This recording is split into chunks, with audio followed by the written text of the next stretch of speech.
Dans les Terres de Basto, il y a un point de référence indispensable, le majestueux mont Farinha, couronné par le sanctuaire de Nossa Senhora da Graça, avec une altitude de 996 mètres. Le mont Farinha rayonne une présence magique et a toujours été un lieu de culte dès les temps anciens. Émerveillés par tant de beauté, les poètes et les prosateurs locaux et nationaux l'ont baptisé de montagne sacrée, la pyramide verte, Notre-Dame, la princesse, la reine, la marraine ou simplement et avec passion, la mère. C'est un espace sacré, unique, imprégné d'une grande partie de l'histoire et de la culture de la région. Le sanctuaire de Nossa Senhora da Graça est le sanctuaire du culte de Marie le plus beau et le plus spectaculaire de toute la région de Trás-os-Montes.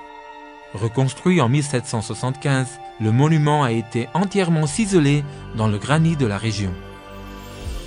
Le mont Farinha a été le principal centre politique et militaire de la région à l'époque pré-romaine, et la plus grande concentration de castros à Terres de Basto se trouve dans cette commune. Il y a 3 castros situés sur le mont Farinha, dont le plus important est le Crestoeiro, où de nombreuses traces de murs et de remparts sont visibles, ainsi que des gravures rupestres. La cordillère d'Alvão conduit les visiteurs au parc naturel d'Alvão, qui occupe un tiers du territoire de la commune. Le maquis est surtout formé par des granites et des schistes, séparés par des affleurements de quartzite. Le point de repère du parc sont les chutes d'eau de Fisgasirmelo, avec un dénivelé de 250 mètres, une des plus grandes chutes d'eau d'Europe qui déchire un fond de toile éblouissant.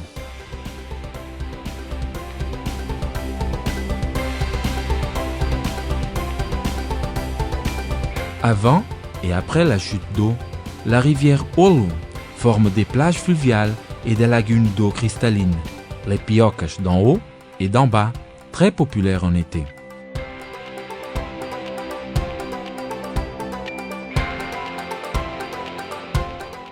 Les pentes abruptes du terrain offrent des vues spectaculaires à Barreiro, Alto do Velão, Paradança et Nossa Senhora da Piedade.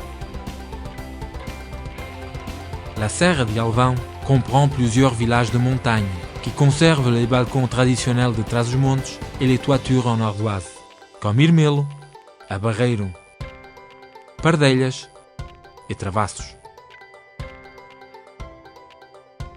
La frontière ouest de la commune est dessinée par la rivière Tâmega, une vallée riche en vignes et en demeures seigneuriales qui passe à côté de villages pittoresques comme Atei. L'église d'Atei est une construction de style roman datant des temps immémoriaux.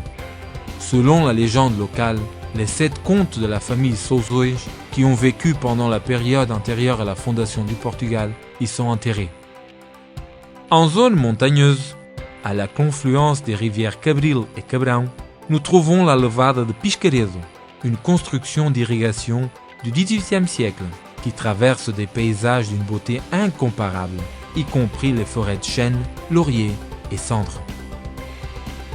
Près de la ville, la rivière Cabril est traversée par un pont roman, utilisé depuis des siècles par les pèlerins qui font le chemin de Saint-Jacques de Compostelle. La ville de Mondim de Basto, référence touristique nationale, qui est entourée par la rivière Tâmega, s'est développée au pied du mont Farinha. Elle exprime une symbiose parfaite entre l'architecture du XVIIIe et du XIXe siècle, avec des nouvelles expressions de modernité. Les jardins de camélias et les espaces verts créent une atmosphère romantique dans un cœur urbain à la modernité évolutive. La ville est née et sa croissance s'est réalisée en embrassant la chapelle du Signol. Ce temple en granit, de structure romane et à la décoration baroque, est un immeuble classé d'intérêt national.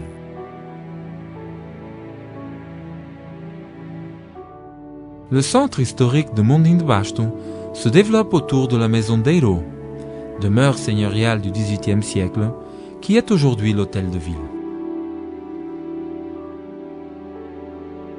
Le centre est un réseau enchevêtré d'impasses et de ruelles, de cours intérieures et de venelles, de chemins et de recoins, de balcons et d'escaliers, d'œillets et de géraniums qui explosent dans les balconnières et les socles en granit. C'est là que nous pourrons aussi trouver la Maison de la Culture et l'Office de tourisme. D'autres infrastructures municipales à repérer sont la bibliothèque municipale et le centre muséologique. Celui-ci présente des expositions consacrées à l'ethnographie, à la géologie et à l'archéologie de la région.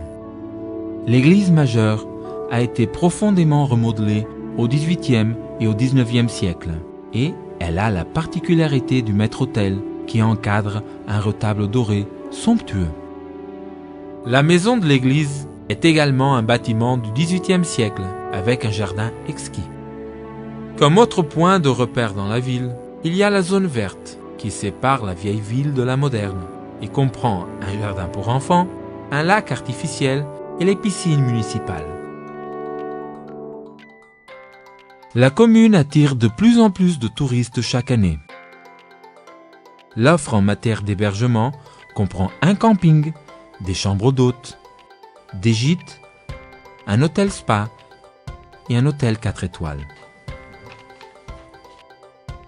L'air pur du maquis est idéal pour l'apiculture et la qualité du miel de Mondin de Vasto est bien connue hors la commune.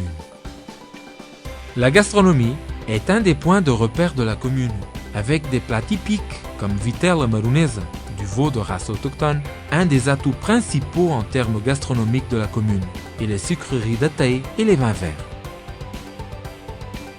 La commune reçoit beaucoup d'événements culturels et de festivités, en commençant par les concentrations internationales de camping-cars, jusqu'aux fêtes de la commune au mois de juillet et la Feira da Terra, la foire de la région, en août.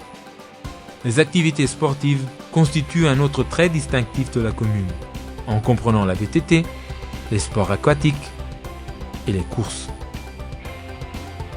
La zone auprès du sanctuaire de Nossa Senhora da Graça est le local idéal pour faire du parapente. Les experts de ce sport arrivent à voler jusqu'à des distances supérieures à 100 km.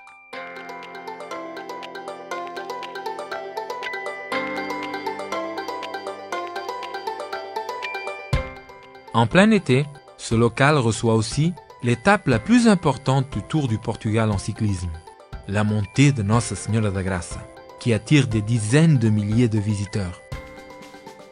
Elle remplit les rues de Mondin de Vasto et les collines du Mont Farinha de personnes désireuses de faire une grande fête et de profiter des merveilleux paysages de la région. L'autre point fort des festivités annuelles est la soirée des Romeiros, des pèlerins de Santiago, pendant les fêtes de la commune. Une énorme célébration qui termine avec les pique-niques traditionnels et qui témoigne la joie et la vitalité de ce lieu inoubliable.